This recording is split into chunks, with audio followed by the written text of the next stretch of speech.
Hey everybody, this is Dan of Real Estate Man, and this is another episode of Money Mondays where I discuss all things money.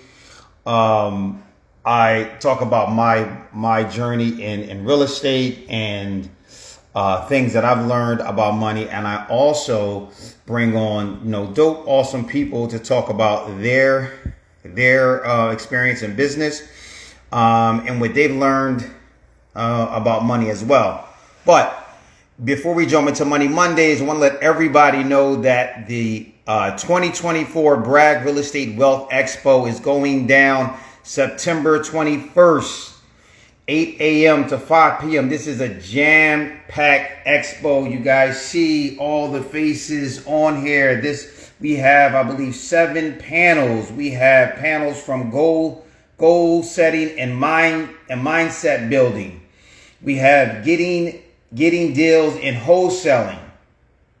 We have business credit and financing. You guys see some of the names on here that you probably recognize, right? Folks that, if individually you would be spending tons of money to hear or speak to. We're going to be going over rehabs and fix and flip deals. We're going to go over lenders, which brings us to our guest tonight, Renae. Is going to be a panelist. And then we're going to have a panel on multifamily property. So if you're interested in multifamily investing, we have a great lineup there. And then last but not least, property and wealth management. So we're going to be going over the full gambit from how to grow your mindset, ultimately to how to buy property from fix and flips to multifamily, and then how to hold and maintain wealth. It's going to be a great expo. Again, the Bragg Real Estate Wealth Expo 2024 going down September 21st. It's a Saturday, 8 a.m. to 5 p.m. You can click the link in my bio. Go grab your tickets. Tickets are only $97 to gain access to this expo. It's going to be a wealth of information. I'm super excited. And I'm going to bring up my guest now. That's also going to be a panelist, Miss Renae Stennett.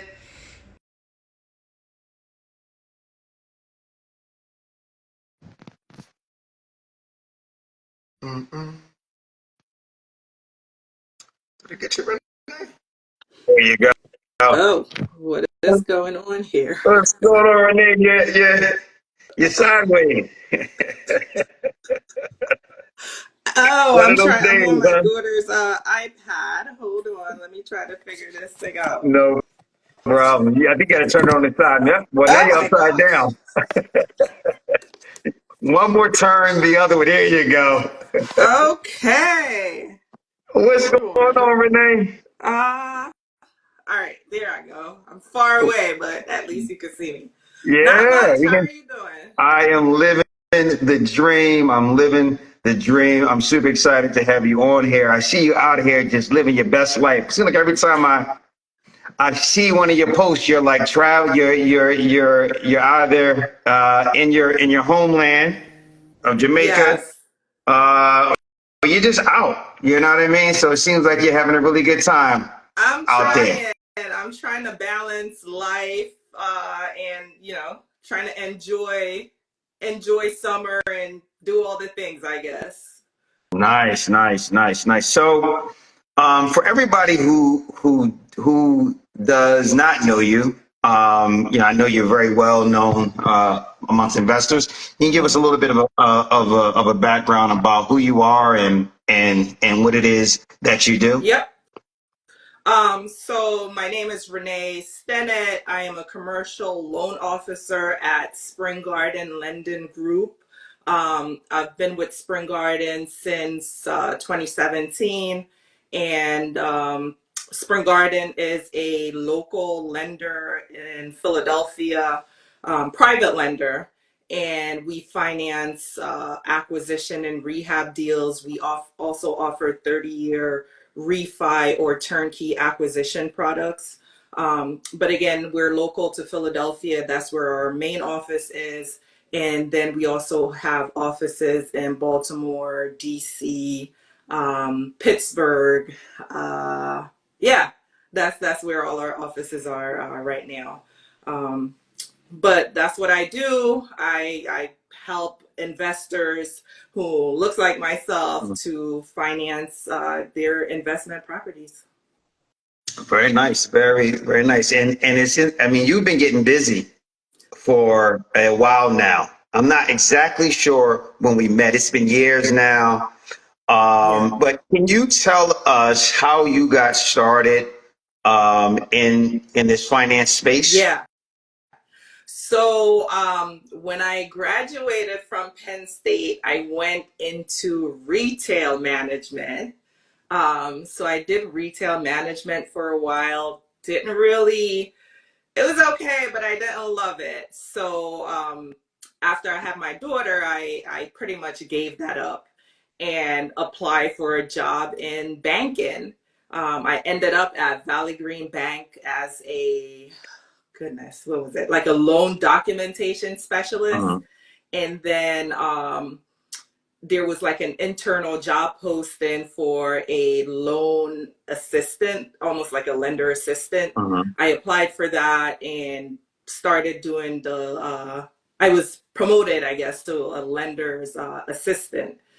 That was Valley Green Bank. Univest came in, acquired Valley Green.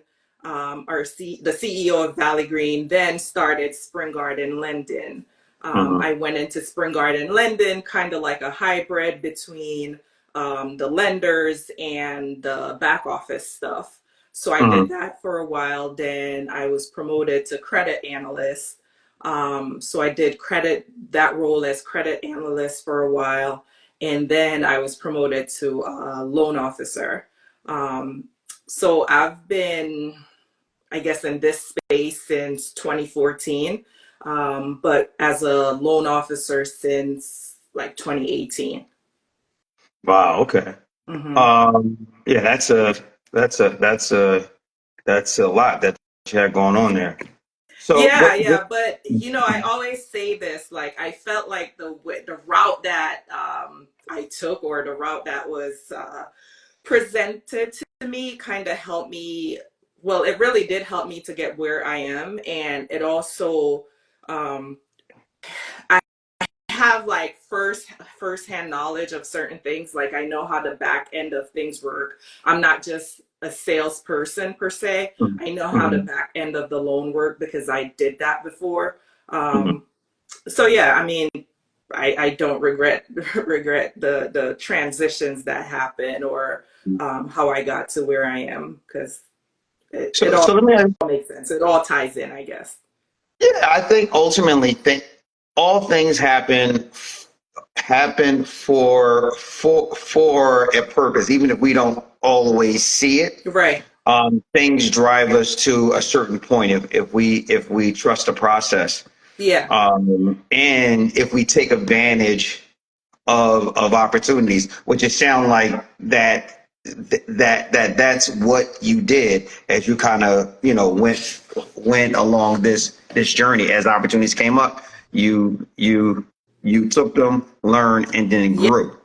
Yeah. Uh, Yeah. For sure.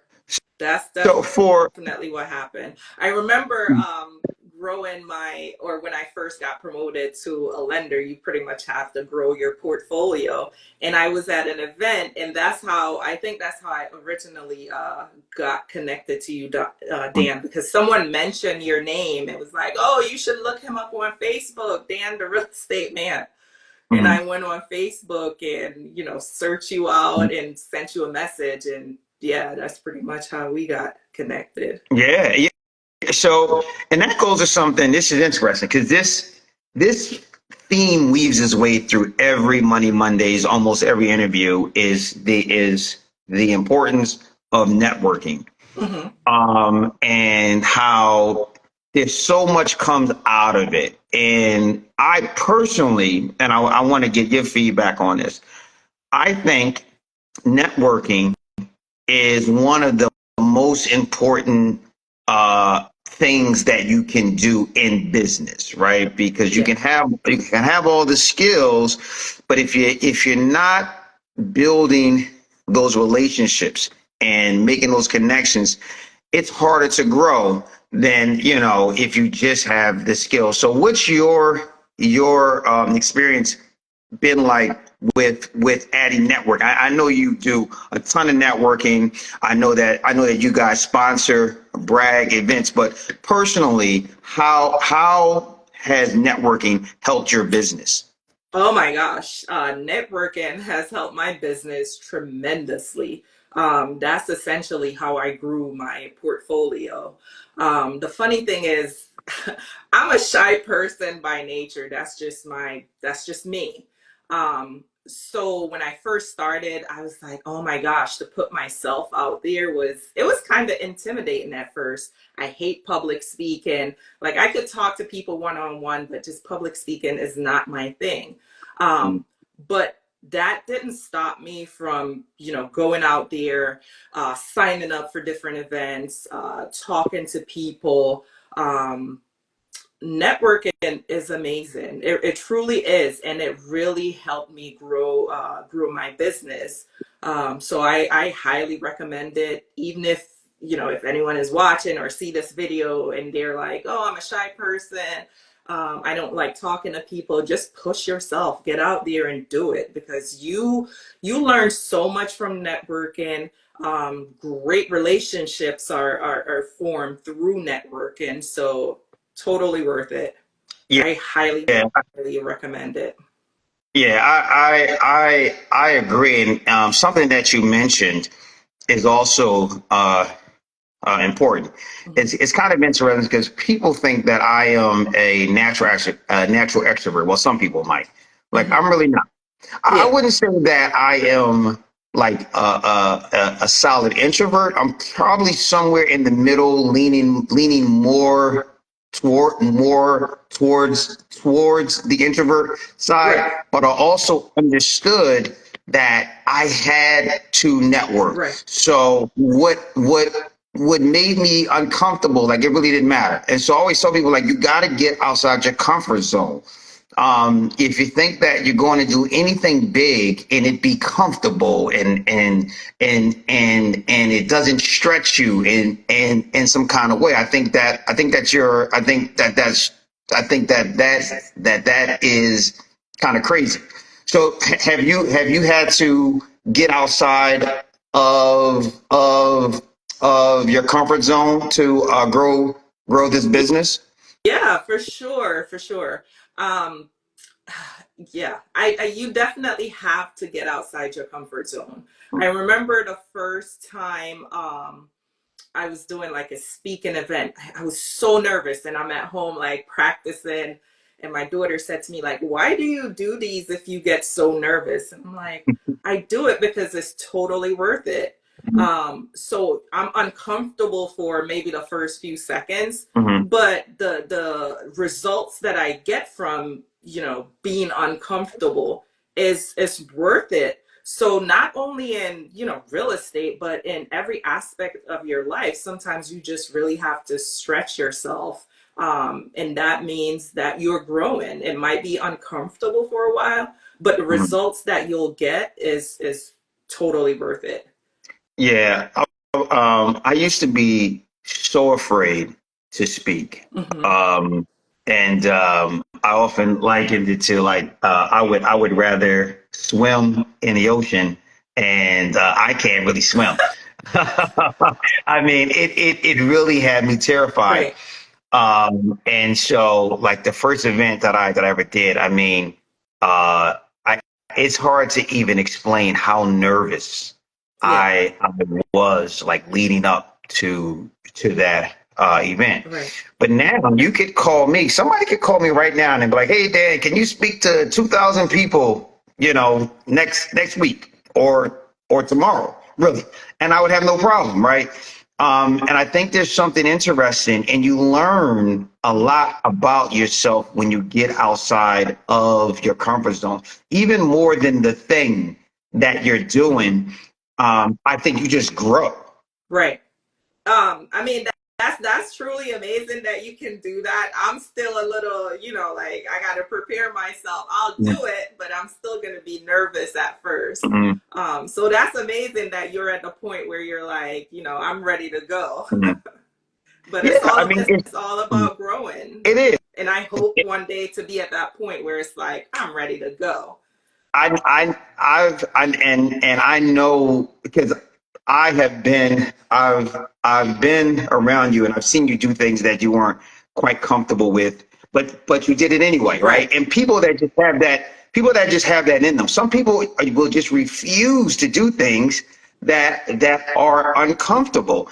And Yeah. it's like, I mean, how do you, are you expecting life to just stay the same for you? I mean, even if it did, I mean, how could that be a good thing? Right. Right. So at least even having having the willingness Hmm. to try things, I think is what separates people. You know what I mean? Yeah, for sure. You have to be willing to, try things, get out your comfort zone. Or even if you're still in that zone where you're uncomfortable, just try it.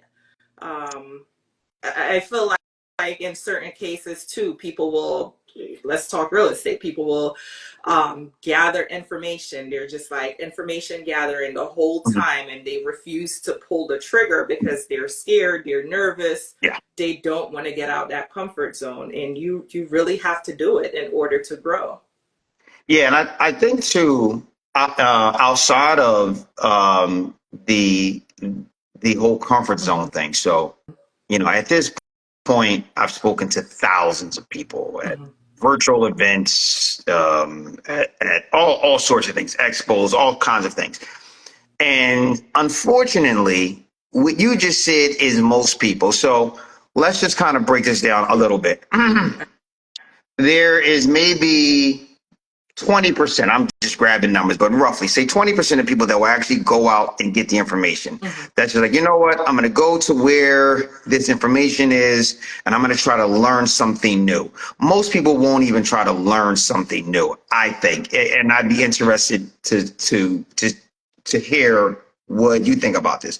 Most people don't want to try new things. They don't want to learn new information, even if it could be better for them. Out of those people, the people that I've actually seen, and I'm talking thousands, and obviously I don't follow up with all of them, Hmm. but I say out of those people, less than 1% actually ever do anything, like buy a property. Right. What I have seen is people, there are two types of people. They either come, hear it, it sounds good, and they do nothing. Or you get the people who continue to go to all of these courses and events. And I think with the idea of they're going to learn so much that they're not going to make any Hmm. mistakes. And it's like, listen, that's an impossibility that you're not going to make any mistakes. So if you think like, I'm not going to start until I'm perfect at this thing, Hmm. that whole mindset is a warped mindset, and those people never get started because, and I believe, it's a fear of failure, which I think is really conditioned into a lot of us through how we're educated. Yeah. And so a lot of people have that. Have you noticed that, or have you seen something different, or what's your experience there? Well, I do believe like that people will go out and get the information, at Mhm. least the ones who have, if they have any interest in the topic or the industry, then they will go out and get the information. But I've seen that once they have the information, they're afraid of pulling the trigger. Like you said, you'll have these people who will go to all these different events, but they're still not comfortable enough to say, all right, I'm ready to buy this property or I'm ready to do this. They just go and they gather all this information. I mean, I applaud them for taking that first step, Sure. even if it's repeating that first step over and over. I do applaud them for doing that. Mhm. But there comes a point when you have to just be uncomfortable or stop being scared and just go for it. Um, Yeah. but I honestly believe that people will go out and get the information. It's just a matter of what they do with that information once they have it available. Are you just going to sit on it, or are you going to use it? Being afraid of failing and afraid of making a mistake, I mean, I can definitely relate, Mhm. but I won't let that cripple me. I'm still going to go out. I'm still going to try something. I won't let the fear of failing cripple me to the point where I'm not making certain decisions. Yeah, one of the things that I found really interesting is people that I know that have done really well just in life in general have tried and failed many Yeah. times. Like it's actually one of the things that kind of keeps me going when things are not going right? Because that's part of the process, right? Right. Things do not always go perfectly. So by me talking to, folks that have been where where where I'm currently at, but have gone further, and to Mm-hmm. hear these stories, like, yeah, nah, man, it was kind of like I did good. I would bump my head, I have some things happen. Some folks went as far as going bankrupt and going broke and have to start over Mm-hmm. again, right? And just understanding that failing is part of the process, and quite frankly, failing is not something um, that you should be afraid of if you learn from it, right? Right. I feel like the worst part is to fail and just quit, Right. because then it's like then it's like permanent, Right. Yeah, you know. you definitely have to learn from those failures, if you want to call it that, or Mm, unsuccessful occurrences. You mm, definitely have to learn from those. Again, I definitely could understand someone being mm, fearful of going bankrupt, being fearful of losing everything. The fear mm. is real, but you just have to work beyond those fears, and Yeah, trust that you're, with all the information you have, trust that you are making the right decision, mm, trust that you won't fail. mm. Just really go for it. Yeah. Well, let me ask you this question. I'm kind of curious. You have been doing this for like 10 years now. What 20, oh my gosh. is that right? Because you said like Yes. 2014, right? Yeah. Yeah, that's Um, right. what Yeah, not as a what lender, but definitely in the business. Yeah. in the space? Yeah. What? When you said it like that, I'm like, what, 10 Yeah, years? But it yeah. is. That's Yeah. that's that is OG status. So what skills or what characteristics has given you staying power in this business? um I would say just being persistent. So as I had said earlier, when I first started, I was kind of behind the scenes, so to speak. Um, it wasn't until the last few years where I've really been like out there, on the sales side Mhm, per se. So now I really have to, public facing.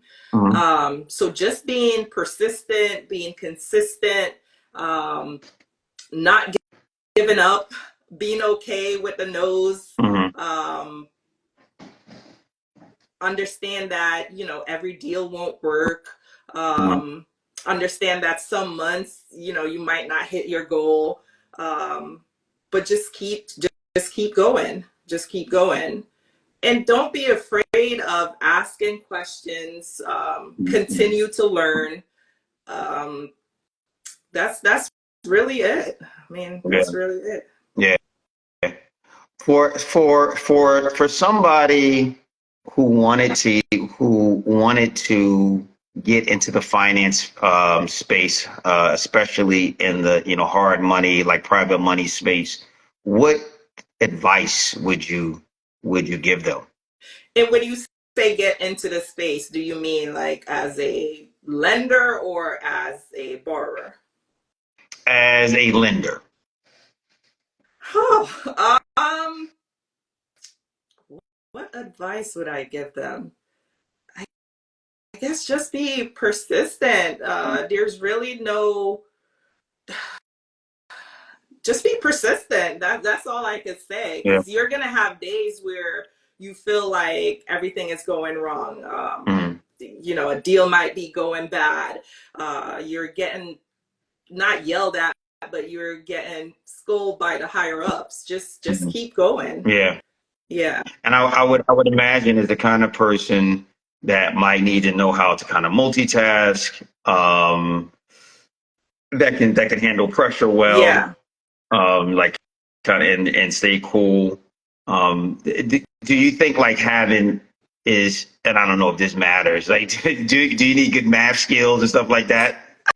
Um, I mean, you have to love numbers to a certain degrees, but honestly, you're using spreadsheets and calculators a lot. So Hmm. I wouldn't say that's the number one requirement. Hmm. You also have to be very self motivated. I should have Hmm. said that. Yeah. Uh, at my job at our company, no one is really micromanaging you.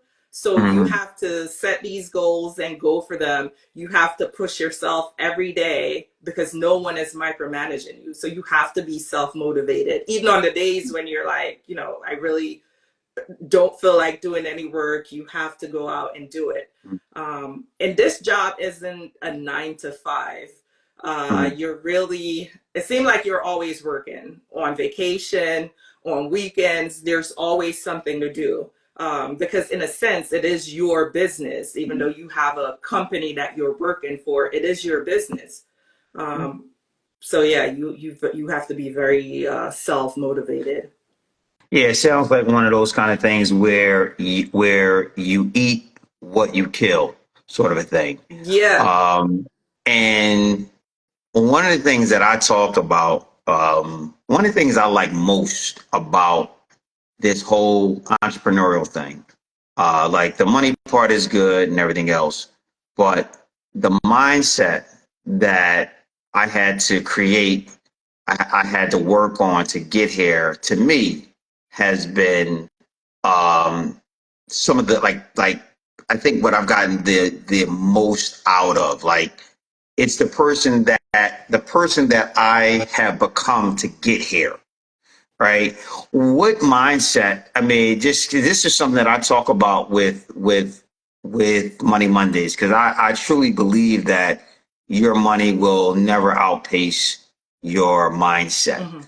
Is there certain like mindset skills that you've had to learn over time that has helped you in business and in life, in general? And just where you answer that, it's like because I had to, for myself, I had to really unlearn a lot of things to get to where I am. Right. I don't know what your background is, but so my background was more like lower income, like blue collar. And I was taught a lot of things. Um, Most was like indirectly. It wasn't really taught about money per se. Right. Um, but just kind of learned things by hearing what my parents said and how they viewed money. Hmm. And I really had to like get rid of a lot of that information and bring in new information. Was that your case, or were you fairly well educated on money and mindset? No, I mean, not really. So there is the mindset, especially in our community, where it's like talking about finances, talking about money is kind of Yeah. taboo. Um, it's kind of like this big secret that no one really wants to talk about or discuss. We are also, you know this very well, Dan. Like, I'm from Jamaica, so one of the things that we're afraid of is debt. You Mhm. pretty much, if you're building a house in Jamaica, you're using your own money, and you're doing it slowly. So debt was like a no. And I'll get calls from people who's from the Caribbean who's living here, and they're like, "Well, I want to do like rehab a property, but I'm afraid of the debt." So that was like a big thing that I had to get past, even as a lender and as a investor myself. Mhm. That debt is okay as long as you know how to handle it and you're not abusing it in a way. Mhm. So yeah, that's a big thing. Just getting past the fear and being okay with debt.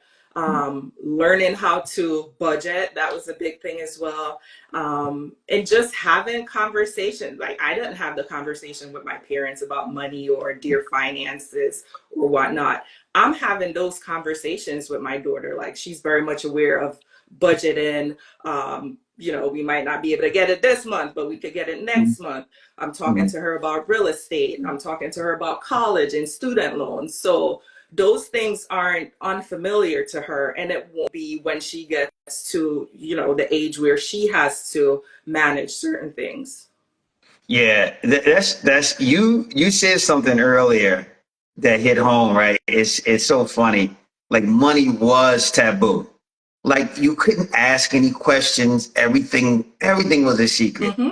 I remember this one time, and I was older. Like I was older, and my dad was talking about something. It was like inconsequential. Actually, it was like I don't know, some small thing. I was like, oh well, how much was that? So, oh, you don't ask somebody how much something was, and I was like, why? I was like, I Exactly. was like, why? And to my dad's credit, he stopped. He was like, you know what? I really don't know why. I'm just used to saying that. But it was everything was a secret. So you really didn't understand how much things cost. You didn't know how much money people made. You Right. didn't know how bills were budgeted, right? It was like you had to stay in your place. Right. And so I take a totally different approach. Very open about money. Very They have what something costs, or lost you. Okay. can you can you hear me? Yes. Uh-huh. Okay. So yeah, so I'm very open about money. I'm very open about costs. I'm very open about if my I've lost kids, ask me, you. I'm like, oh my goodness, can you hear me now? Yeah, I'm hearing you okay now. Okay. Yeah, yeah, it might be where I am. But ultimately, I was just saying I'm very open with my kids about money because I want to have those conversations. I want them thinking about how things work. I want them to understand how things work because I had to find out a lot of this stuff later on, Right. right? Mm-hmm. So yeah, so hopefully just trying to give them that leg up and let them know like money is not, it doesn't have to be a secret, right? Exactly. You know what I mean? So you should understand how things Yeah. work. Yeah, I completely agree. And there are times when I'm like, oh man, I wish I knew this when I was 25. I wish I knew this when I was 18. Because it would have probably changed certain things in my life. Yeah. But it was, again, such a secret. Like, let's not Mm. talk about money. You shouldn't know how much I Yeah. make. You shouldn't know how much is coming in the household.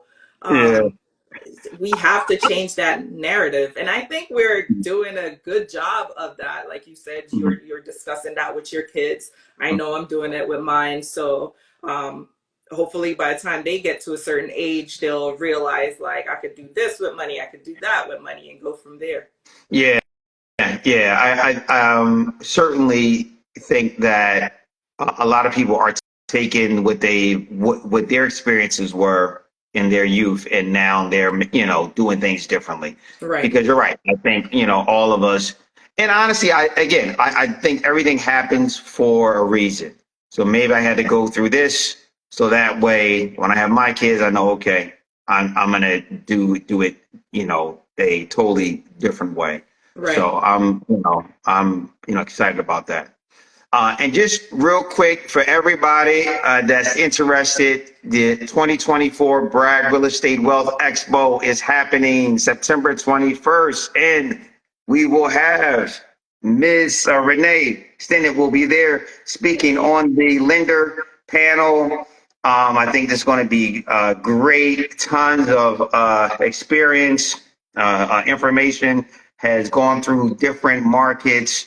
So I'm really, really excited. We have just a great lineup of seasoned investors and entrepreneurs. So if you haven't signed up, definitely click the link in the bio. the Bragg Real Estate Wealth Expo 2024, September 21st, 8 to 5. Tons of great panels. You should be networking. I tell people you learn just as much from the people in the crowd as you do from the folks on stage. At least I know I have at almost every event. You never know who you're going to meet. So I think that could be a great opportunity. I I agree. want I want to switch gears a little bit. I know that you invest as well, correct?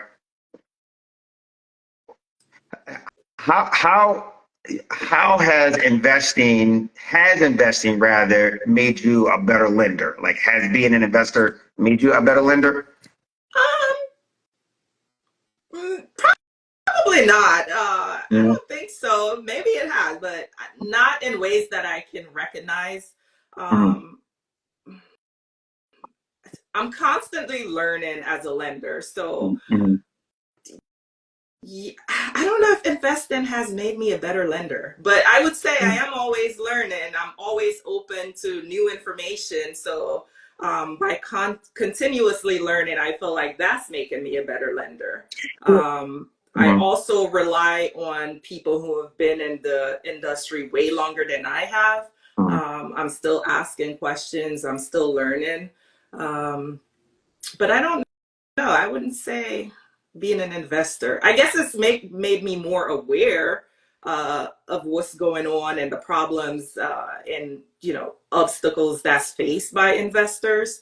But I don't know if I would say it has made me a better lender. Well, that was kind of what I was thinking. Is that since you are utilizing these products, Hmm. you're seeing it from the other side. Right.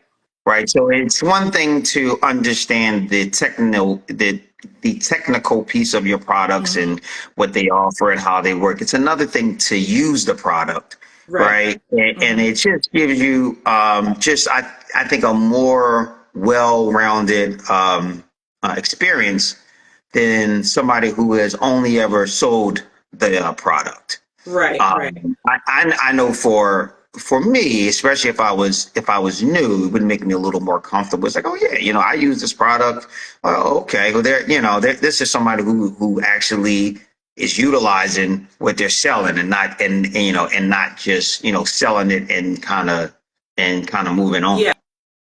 For sure. And I've said that before on my Instagram post where I was sitting on the other side of the table and Mhm. I was utilizing products that we off Spring Garden Linden offers. So, I can sell the product easily because I know exactly how it works. And, some people might say, well, you work for the company or whatnot. So, of course, it's going to be easy for you. But I always say the same service and the same products that I'm using is the same service, same product that we're offering our clients. There's no difference between myself and so a new investor coming in. We're still going to go through the draw process. I have to go through the draw process.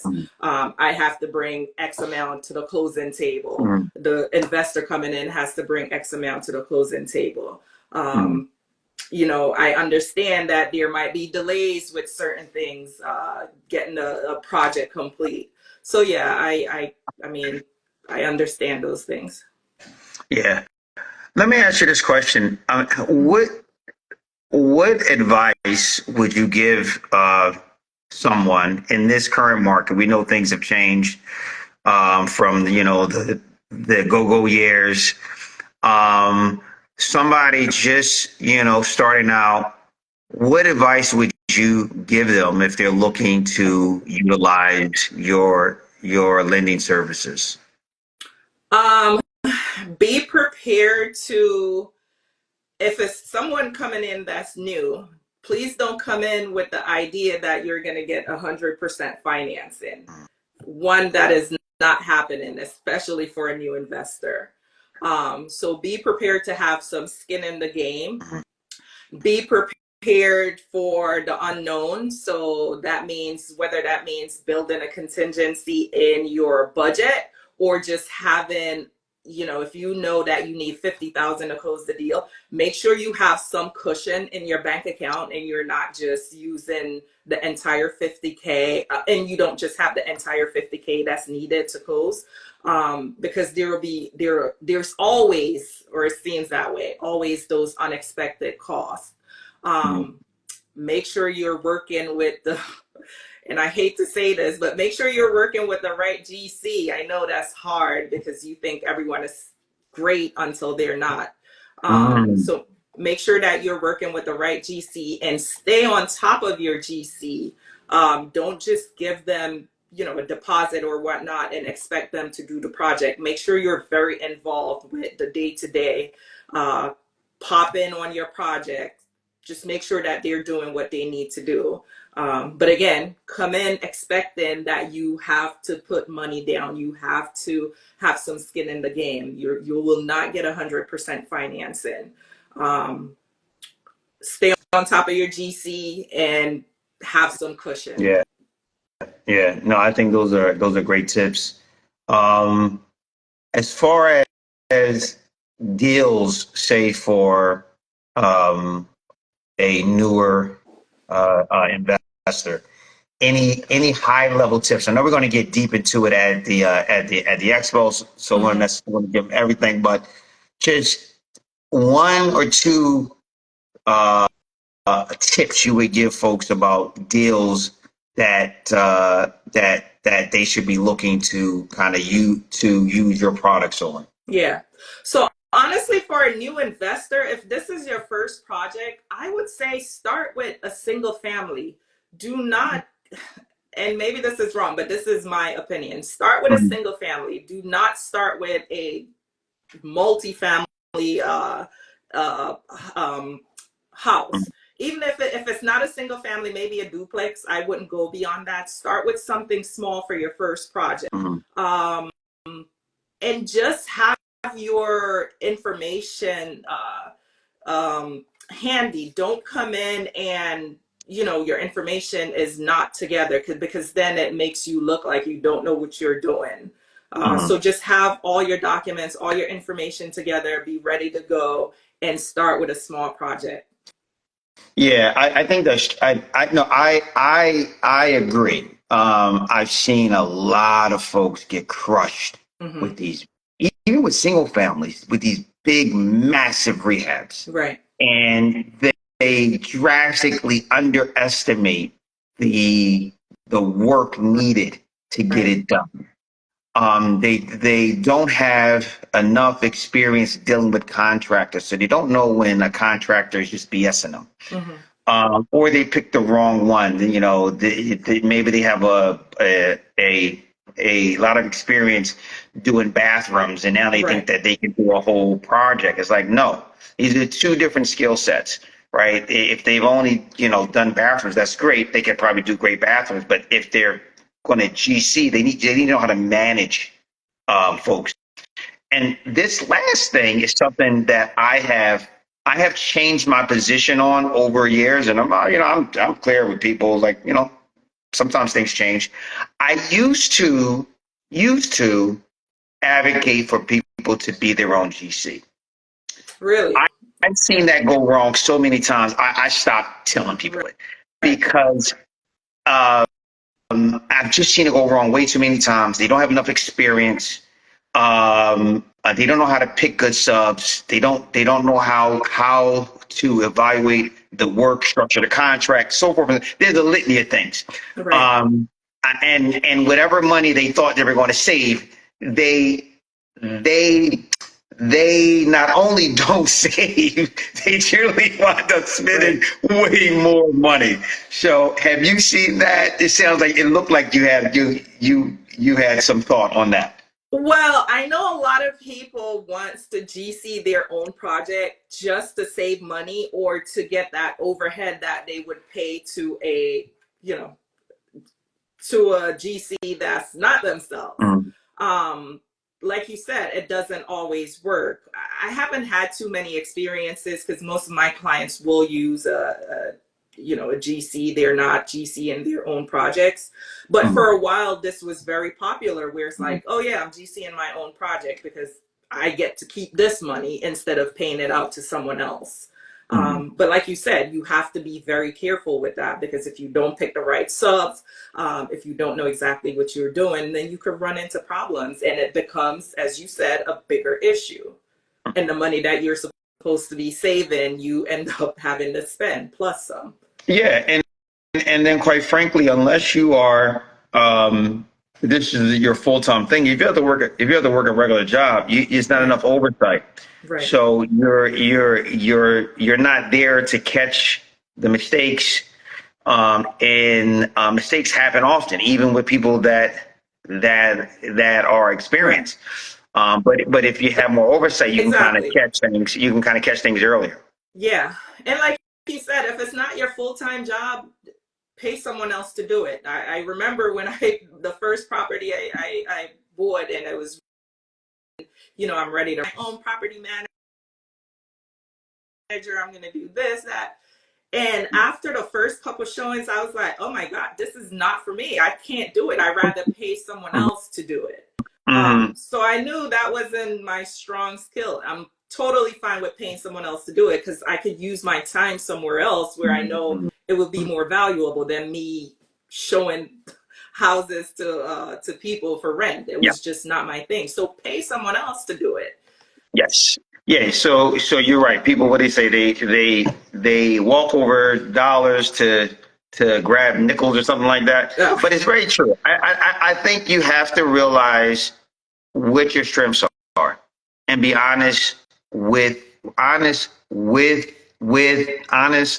yourself, and realize right, that some things you're gonna have to delegate. right, Because if you don't, then you can't grow. If you're trying to exactly, keep your hand on every piece of everything, right, and ask me how I know, right? I've, I've I've definitely done right. it. I got, oh goodness, well, I got beat up bad for it. I had a deal. It's I tell taking people, you back, huh, yeah, man? You sound yeah, like, no, I mean, and I try to share these experiences, right? Which is why we talk about, you know, must be. so-called failures, but things that teach you, right? Can you hear Yes. me? Okay. Uh-huh. So yeah, so sometimes you go through things, and it's a pain is a powerful motivator. It is a powerful motivator. And I had a deal. I had a I had a deal. I'll tell the short story. Mm-hmm. It was a time frame where things were going really well. I picked up all this private money. I was buying all these deals. But I was the GC. I was finding the deals. I was funding the deals, and I was still the property manager, right? So yeah. I was wearing all those hats. Mm-hmm. And when I say the wheels came off the bus, boy, the wheels were like all over. They were off the bus and down the road up the street. I had one deal I lost like 110 grand on. And it was because it was spread too thin. But that pain, Go that ahead. but that pain was so powerful that it forced me to make some changes, and those changes were all for the better. Right. Now, I don't want somebody to lose $110,000. That's not a fun day. So, hopefully you'll listen to what I'm saying, and understand that some things that you do need to just delegate. Right. But going back to that, how do you recover from that? Losing 110. How did you find the motivation to keep going? How does someone coming in the game, or, accept that they might lose, maybe not 110, but Mhm. some amount? How do you bounce back from something like that? How do you keep going after that happens? Because Mhm. most people would probably quit, like, oh, I lost 110, I'm done, I'm not doing this Yeah. again. So one of the things that I will say about myself, a characteristic that I have, is two things. One is like I'm not quitting. You gonna have to take me out of here Right. first. I'm not gonna quit. Right. That's truly my mindset. Like, I am not quitting. And that's not always a good thing. Sometimes you do need to leave some things alone. Right. but my brain is once I'm locked in, I'm locked in. Yes. The other thing, and this is the other thing. is I don't hold on to past, for lack of better words, failure. So once I experienced it and I felt it, and it was different. It hurt. Mm-hmm. But I used it for what it was for, and then I like released it. It didn't become a part of my personality, right? I did not internalize it Right. like I'm a failure. That particular deal was a failure, but I'm not a failure. I And so like I had that. to I had to separate myself from that issue. And Right. quite frankly, the interesting thing was, now, just being honest, this was years into the game. So, so yeah, the 110 hurt me, but it didn't take me out. Right. Totally. And Mm-hmm. actually that year ended up still being a net positive year because I did a lot of deals. It's just that I Gotcha. lost money on that one particular deal. And then the last thing that I'll say on this, and you might have experienced this. And again, this is what I tell my coaching clients, is there was a time where I knew this deal was a loser. It was a loser. There was no way it was going to make me money. So this is what I tell people, and I live by this. When you realize you're going to lose quick. Stop the bleeding. Yeah, like lose quick. Like Yep. I priced it low. It went on the market. It was one of those ones where I put it on the market, and even before, like, it was like almost like the coming soon. Is somebody like called, like we're gonna want this.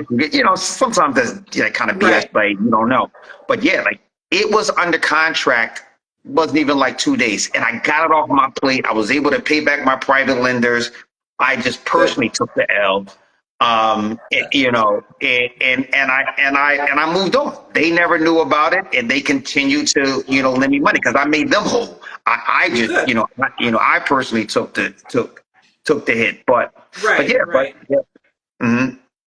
That's good. I mean, that's good, and that's good that you learned from it. And like you said, your private lenders, they didn't know about it. You took the L, and that was it.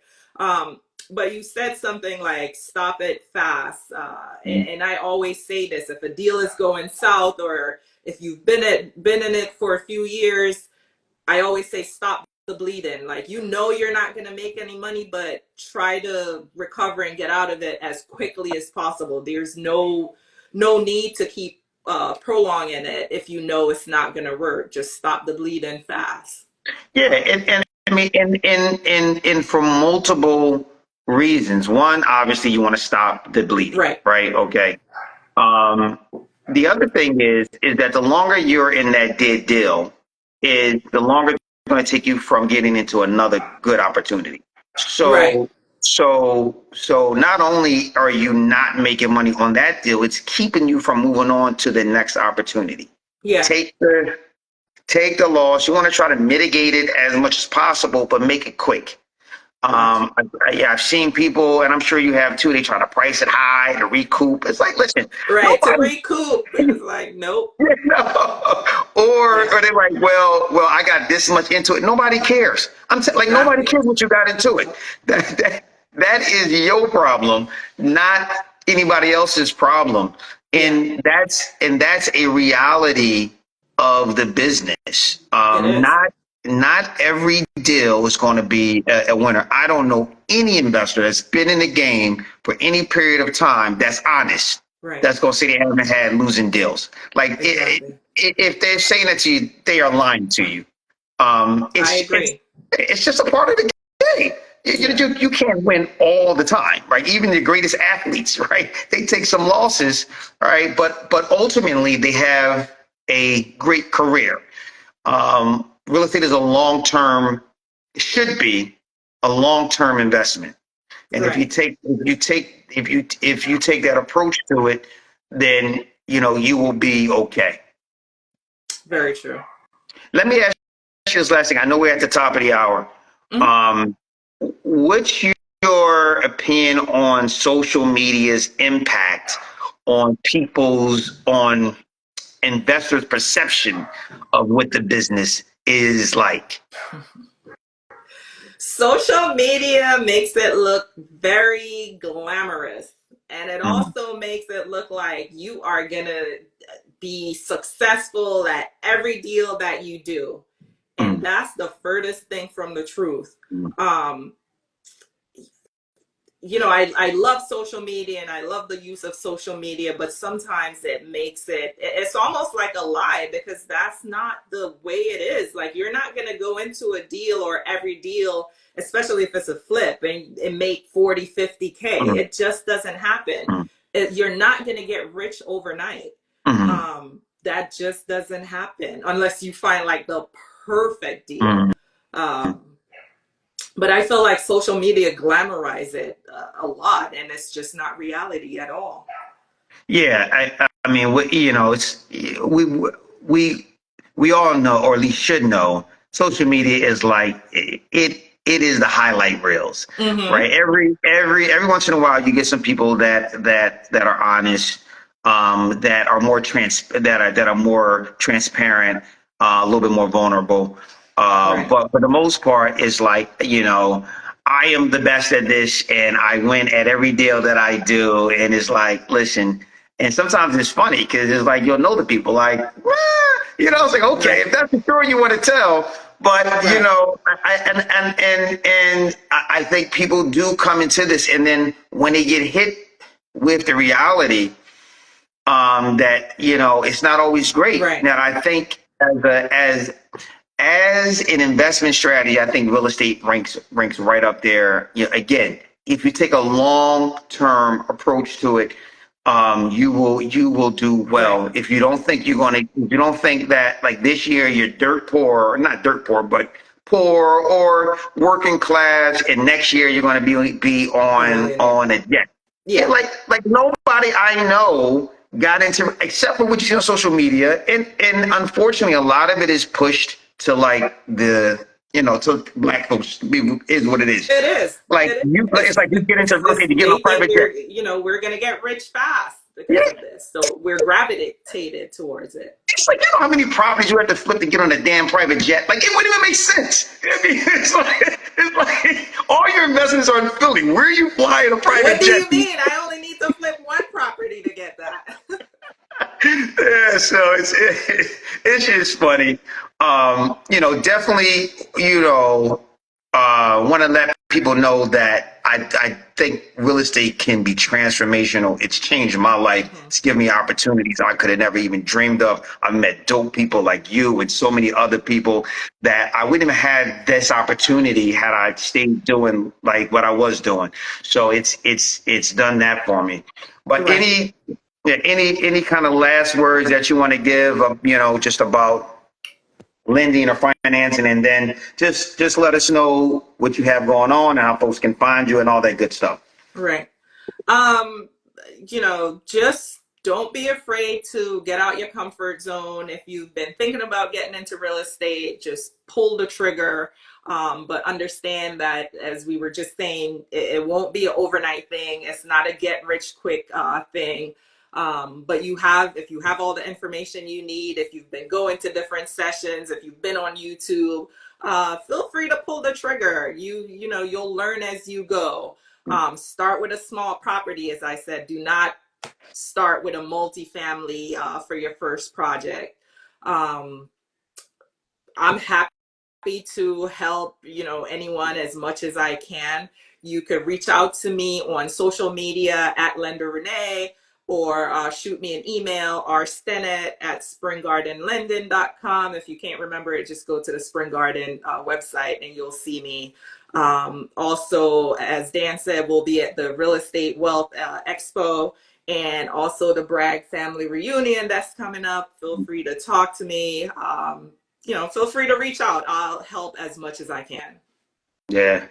Thank you so much, Renae. You're always willing to come out and share your expertise. And Spring Garden Lending has been a great sponsor for Bragg. So we really, really appreciate you guys. Again, the Bragg Real Estate Wealth Expo, September 21st, 8 to 5 p.m. We have great panels, everything from goal setting to wealth building.